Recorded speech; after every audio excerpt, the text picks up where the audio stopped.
guys! Welcome back to KATHutorials.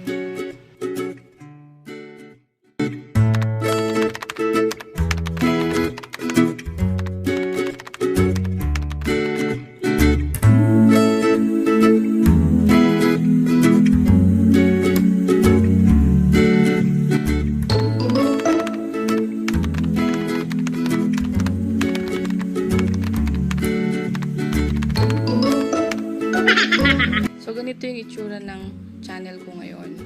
Yung aking cooking channel.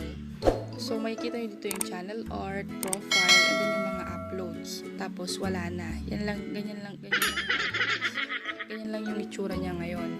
Pero, ang gagawin natin ay ganito. Open your Chrome. Tapos, click YouTube. Tapos, mag-login kayo dun sa channel na ayusin ninyo.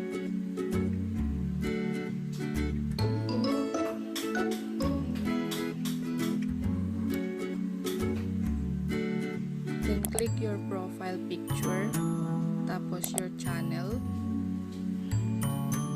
Ganito yung makikita yung itsura niya pa lang ngayon. And then click customize channel.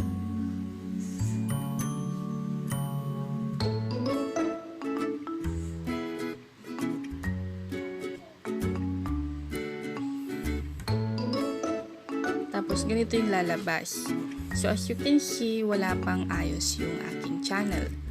So, makikita nyo dito, this is under channel customization, layout, and then video spotlight. So, ang una natin gagawin ay yung paglalagay ng channel trailer para sa mga taong hindi pa nakasubscribe sa inyong channel or yung mga first time pa lang na bibisita sa channel mo, ito yung video na makikita nila.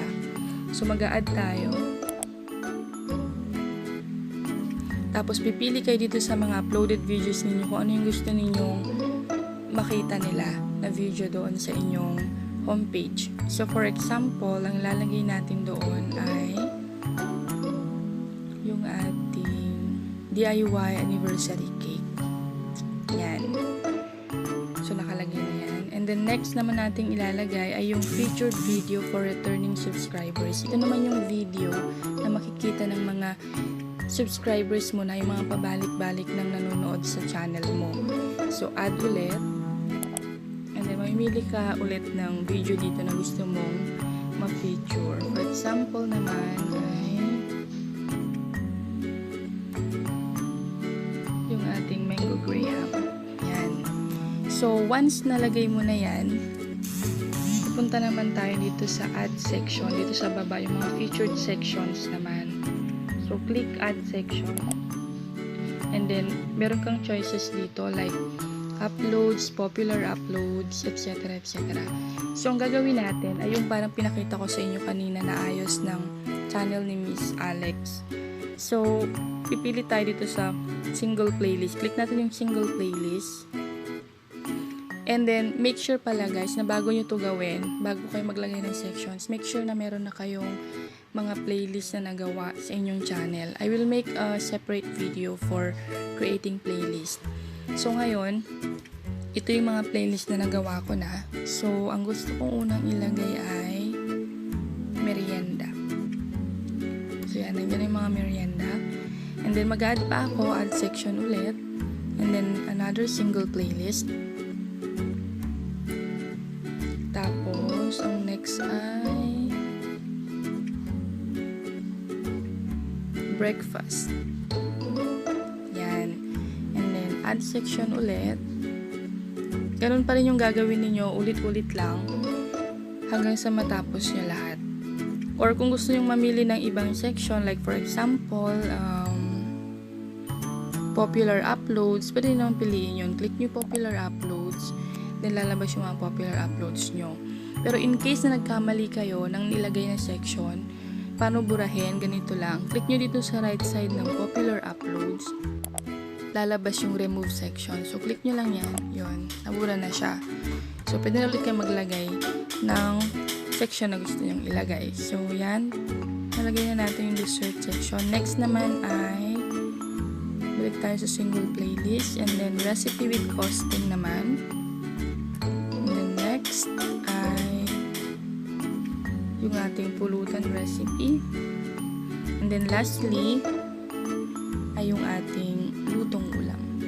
So ayan, nailagay ko na lahat ng playlist ko sa mga sections, per sections. So ngayon, kung okay na kayo dyan sa arrangement na yan, pwede nyo nang i-click itong publish. Ayun. Tapos, balikan natin yung ating channel. Back natin.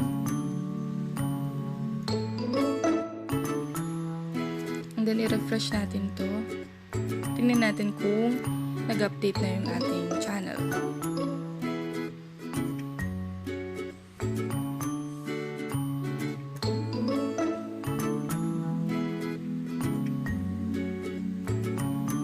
Okay, so yan. As you can see, pag-refresh natin yung channel natin, ito na yung makikita ninyo. So, naka-organize na siya per section. Bukod sa uploads, meron na ditong mga playlist sa ilalim. Yan. And also, makikita nyo, may nakalagay na dito na featured video dito sa taas. So, ngayon, pupuntahan natin yung ating YouTube channel sa YouTube app natin i-open para mas makita natin. Click nyo itong nabago na yung ating itsura ng ating channel. So, kanina wala pa tong DIY anniversary cake yan. Ngayon, meron na. Nakalagay na dyan. Meron ng featured video. And aside from that, meron ng ibang mga nakalagay dito sa ilalim na mga playlist. So, ayan na yung merienda, breakfast recipe. So, nakakategorize na siya by sections.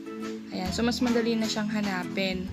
Hindi na malilito yung mga nanonood sa inyo. Halimbawa, gusto nila ng mga lutong ulam lang. So, dito sila pupunta sa lutong ulam, sa section ng mga lutong ulam.